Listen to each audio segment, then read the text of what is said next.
Hi friends, welcome to news pocket. ప్రస్తుతం ఢిల్లీలో car bomb పేలుడు తర్వాత ఎక్కువగా వినిపిస్తున్న పేరు అల్ ఫలాహ్ యూనివర్సిటీ. ఇది హర్యానాలోని ఫరీదాబాద్లో ఏర్పాటు చేశారు. నిజానికి ఈ యూనివర్సిటీ ఒక ప్రైవేట్ ఇన్స్టిట్యూషన్. దీనిలో 40% కశ్మీరీలనే రిక్రూట్మెంట్ చేసుకున్నారు. అంతేకాకుండా ఈ యూనివర్సిటీకి ఉగ్రవాదులతో సంబంధాలు ఏమైనా ఉన్నాయా అనే అనుమానాలు సైతం వ్యక్తం అవుతూ ఉన్నాయి. నిజానికి దీన్ని ఏర్పాటు చేసిన వ్యక్తి జవాబ్ సిద్దికి. ఇతను 2000 ఇయర్లో ఏకంగా తీహార్ జైల్లో జైలు జీవితం సైతం గడిపాడు. ఏకంగా $1 బిలియన్ ఇన్వెస్ట్మెంట్ను ఫ్రాడ్ చేసిన కేసులో అప్పట్లో జైలుకు వెళ్ళి వచ్చాడు. సో అలాంటి వ్యక్తి ఉన్న పలంగా జైలు నుంచి బయటికి రావడం, ఆ తర్వాత ఈ యూనివర్సిటీని ఏర్పాటు చేయడం, ప్రస్తుతం ఈ యూనివర్సిటీ పేరే ఢిల్లీ బాంబు పేలుడు కేసులో చాలా కీలకంగా వినిపించడం చూస్తూ ఉంటే ఖచ్చితంగా దీనిపై అనుమానాలు వ్యక్తమవుతూ ఉన్నాయి. అండ్ ఈ యూనివర్సిటీలో రిక్రూట్ అయిన వాళ్ళు అందరినీ చూసుకుంటే ఖచ్చితంగా ఉగ్రవాదంతో ప్రత్యక్షంగానో పరోక్షంగానో సంబంధాలు ఉన్నట్టే తెలుస్తుంది. వీటన్నిటిని మనం ఒక్కసారి పూర్తిగా పరిశీలిస్తే ఖచ్చితంగా ఈ అల్ ఫలాహ్ యూనివర్సిటీకి పాకిస్తాన్ ఉగ్రవాదులకు ఏదో సంబంధం ఉంది అన్నది మాత్రం స్పష్టంగా అర్థమవుతుంది. మరి ఈ విషయం గురించి ఈ వీడియోలో పూర్తి వివరాలు తెలుసుకుందాం. అంతకంటే ముందు ఈ వివరాలు సేకరించడానికి పూర్తి సమాచారం కోసం చాలా వరకు సెర్చ్ చేశాను. కొన్ని ఇంటర్నల్ సోర్సెస్ నుంచి కూడా కొన్ని వివరాలను తెప్పించుకున్నాను. కాబట్టి ఈ వీడియోను పూర్తి వరకు చూడండి. అండ్ వీడియో కనుక మీకు నచ్చినట్లయితే ఖచ్చితంగా మా ఛానల్లో సబ్స్క్రైబ్ చేసుకోండి అండ్ బెల్ ఐకాన్ క్లిక్ చేయడం అస్సలు మర్చిపోద్దు.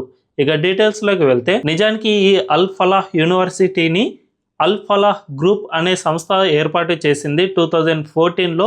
ఇది ఒక చారిటబుల్ ట్రస్ట్ అనమాట. ఈ చారిటబుల్ ట్రస్ట్ నుంచి ఈ యూనివర్సిటీని ఏర్పాటు చేశారు. దీన్ని మైనారిటీ ఇన్స్టిట్యూషన్ కింద రిజిస్ట్రేషన్ చేయించారు. అంటే మైనారిటీలకే ఎక్కువగా ఇక్కడ సీట్లు వస్తాయి.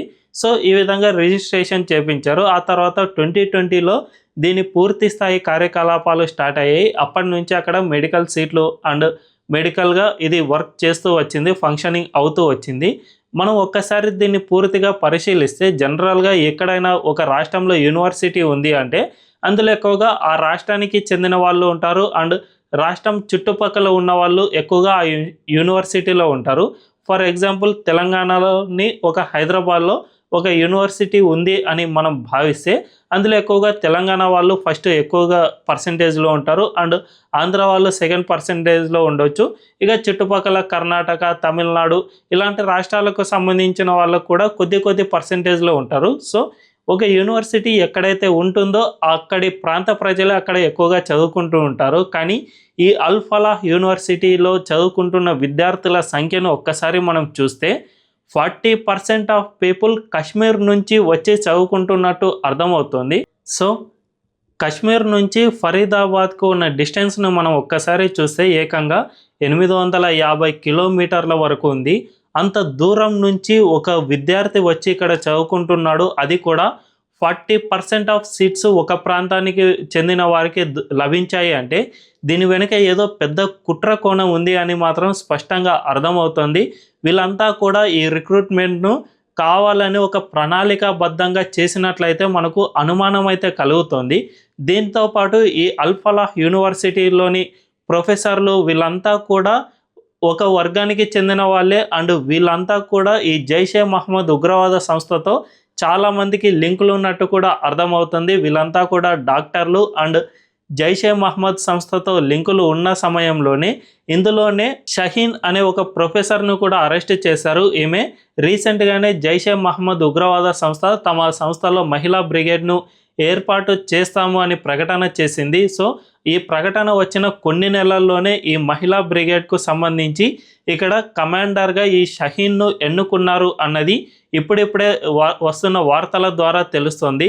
వీటన్నిటినీ చూసుకుంటే ఖచ్చితంగా ఈ యూనివర్సిటీలో ఉన్న ప్రొఫెసర్లకు ఎక్కువ మందికి జైషే మహమ్మద్ ఉగ్రవాద సంస్థతో దగ్గరి సంబంధాలు ఉన్నాయి అని మాత్రం స్పష్టంగా అర్థమవుతుంది. జనరల్గా ఎక్కడైనా ఉగ్రవాద మాడ్యూల్ను బస్ట్ చేస్తే ఒక యూనివర్సిటీ నుంచి ఒక ప్రొఫెసర్ ఏమైనా పట్టుబడితే అది జనరల్గానే అని చెప్పుకోవచ్చు. కానీ ఒకే యూనివర్సిటీ నుంచి ఈసారి ఏకంగా 6 ప్రొఫెసర్లు పట్టుబడ్డారు అంటే ఈ ఖచ్చితంగా ఏదో ఈ యూనివర్సిటీ కేంద్రంగా ఉగ్రవాద మాడ్యూల్ ఖచ్చితంగా నడుస్తోందా అనే అనుమానాలు అయితే కలుగుతూ ఉన్నాయి. అంతేకాకుండా ఈ అల్ ఫలాహ్ యూనివర్సిటీలోని కెమికల్ ల్యాబ్లను ఆర్డిఎక్స్ తయారు చేయడానికి ఏమైనా ఉపయోగించారా అనే అనుమానాలు కూడా వ్యక్తమవుతున్నాయి. ఎందుకంటే రీసెంట్గానే జమ్మూ కాశ్మీర్ అండ్ హర్యానా పోలీసులు సంయుక్తంగా చేసిన దాడుల్లో 2900 కిలోల ఆర్డిఎక్స్ అనేది లభించింది. ఒక ఉగ్రవాద మాడ్యూల్ను బస్ట్ చేసే క్రమంలో ఇంత పెద్ద ఎత్తున ఆర్డిఎక్స్ లభించడం అనేది చాలా అరుదుగా జరుగుతుంది మన ఇండియాలో.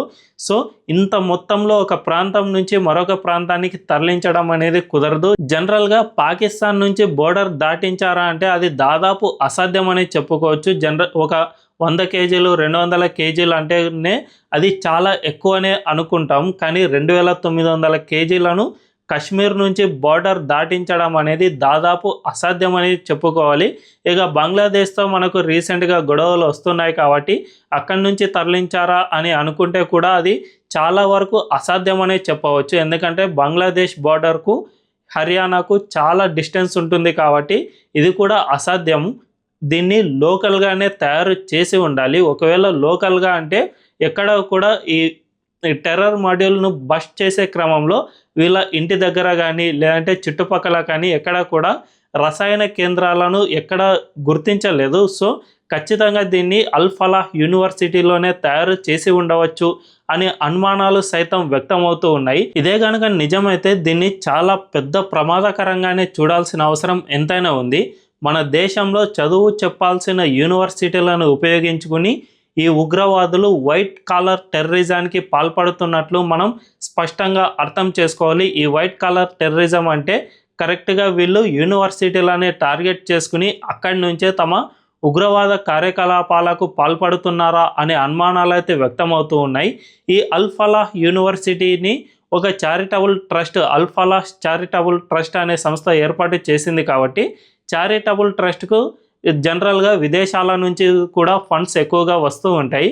ఈ ఫండ్స్ పై కూడా మన నిఘా సంస్థలు ఇప్పటి నుంచి ఒక దృష్టి సారించాల్సిన అవసరం ఎంతైనా ఉంది. ఎందుకంటే ఒకవేళ యుఏఈ నుంచి కానీ టర్కీ నుంచి కానీ పాకిస్తాన్ నుంచి కానీ ఈ దేశాల నుంచి ఈ యూనివర్సిటీకి సంబంధించిన చారిటబుల్ ట్రస్ట్కు కనుక ఎక్కడైనా ఫండింగ్ వచ్చిందా లేదా అనే దానిపై దృష్టి సారించాలి. ఒకవేళ వచ్చింది అని గనుక తేలితే ఖచ్చితంగా దీని వెనుక ఉగ్రవాద సంస్థలే ఈ యూనివర్సిటీని నడిపిస్తున్నట్టు మనం స్పష్టంగా అర్థం చేసుకోవాల్సిన అవసరం ఎంతైనా ఉంది. ఒక యూనివర్సిటీని ఉపయోగించుకుని ఆర్డిఎక్స్ తయారు చేయడం అండ్ ఇందులో ఎక్కువగా ఉగ్రవాద భావజాలం ఉన్నవారినే రిక్రూట్ చేసుకోవడం, ప్రొఫెసర్లందరూ కూడా ఉగ్రవాద భావజాలంతోనే ఉండటం అనేది చాలా పెద్ద ప్రమాదకరంగానే మనం భావించాలి. ఒక ఇన్స్టిట్యూషన్ని ఏకంగా ఉగ్రవాద సంస్థలు క్యాప్చర్ చేసేసాయి అంటే ఇది మన దేశానికి అత్యంత ప్రమాదకరంగానే భావించాలి. ఇంతకు ముందెప్పుడూ కూడా ఒక యూనివర్సిటీ మొత్తాన్ని క్యాప్చర్ చేసిన దాఖలాలు అస్సలు లేవు. దొరికితే ఒకరు ఇద్దరు ప్రొఫెసర్లు లేదంటే విద్యార్థులు ఇలాంటి వారు దొరికిన సందర్భాలు ఉన్నాయే తప్ప ఏకంగా యూనివర్సిటీ కేంద్రంగా ఇంత పెద్ద ఎత్తున కార్యకలాపాలు జరిపి ఉండడం దాదాపు అసాధ్యం అనే చెప్పుకోవచ్చు. సో ఈ విధంగా జరిగింది అని కనుక తెలిస్తే ఖచ్చితంగా మన దేశంలో ఉన్న యూనివర్సిటీలన్నిటినీ కూడా ఇకపై నుంచి స్క్రూటినీ చేయాల్సిన అవసరం ఎంతైనా ఉంది. ఎక్కడైనా కూడా చిన్న అనుమానం వచ్చినా కూడా వీలైతే ఆ యూనివర్సిటీ మొత్తాన్ని కొన్ని రోజుల పాటు లేదంటే ఒక సంవత్సరం పాటు దాన్ని బ్లాక్ చేసి మొత్తం క్షుణ్ణంగా పరిశీలించిన తర్వాతే దాన్ని రీఓపెన్ చేయాల్సిన అవసరం ఎంతైనా ఉంటుంది. ఇది దేశ భద్రతకు పెను ప్రమాదంగా మారక ముందే వీటిని గుర్తించి వీటన్నిటిని బ్లాక్ చేయాల్సిన అవసరం ఎంతైనా ఉంది. కాబట్టి ఇప్పటికైనా అన్ని రాష్ట్రాల విద్యాశాఖ అధికారులు అండ్ విద్యాశాఖ మంత్రులు సైతం స్పందించి తమ రాష్ట్రంలో ఉన్న అన్ని యూనివర్సిటీలను క్షుణ్ణంగా పరిశీలన చేయాలని అధికారులకు ఆదేశిస్తే ఇంకా బెటర్ అని చెప్పుకోవచ్చు. ఎందుకంటే ఇది కనుక మరింత ఎక్కువైతే కనుక మన దేశానికి అత్యంత ప్రమాదకరమైన రోజులు రానున్నాయి. కాబట్టి దీన్ని ఎట్టి పరిస్థితుల్లోనూ మొక్క ఉండగానే తుంచివేయాల్సిన అవసరం ఎంతైనా ఉంది. మరి ఈ విషయంపై మీ అభిప్రాయం ఏంటో కామెంట్లలో తెలియజేయండి. అండ్ ఈ వీడియో కనుక మీకు నచ్చినట్లయితే ఖచ్చితంగా మా ఛానల్ను సబ్స్క్రైబ్ చేసుకుని అండ్ బెల్ ఐకాన్ క్లిక్ చేయడం అస్సలు మర్చిపోవద్దు. Thank you.